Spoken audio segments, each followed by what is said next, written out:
Et tout ça, c'est à cause de la peur de l'enfer. Pour éviter ces tortures extrêmes, pour l'éternité, certains sont même prêts à appliquer rigoureusement les règles les plus stupides.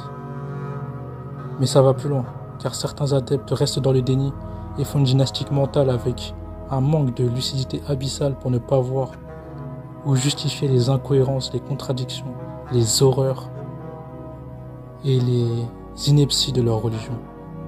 Tandis que d'autres acceptent le pire en étant dans le relativisme et la mauvaise foi pour ne pas dévier de la croyance. Et tout ça, c'est encore dû à la peur de l'enfer. Ils acceptent la pédophilie, tout ça à cause de l'exemple du prophète de l'islam qui, à l'âge de 51 ans, a marié Aïcha, âgée de 6 ans, et a consommé son mariage quand elle en avait 9. Voilà ce que donne l'héritage maudit de l'endoctrinement de génération en génération.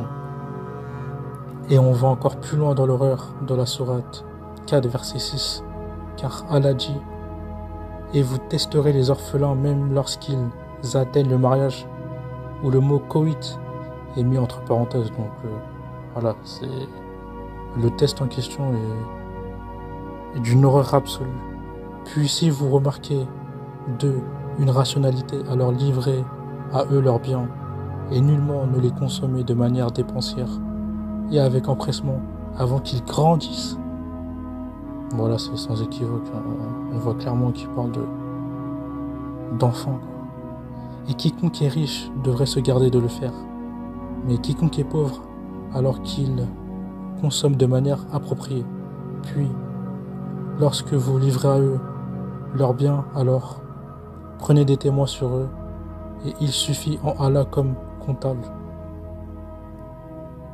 Donc oui, cette sourate permet d'abuser sexuellement de jeunes orphelins. Déjà qui n'ont plus de famille, mais en plus ça,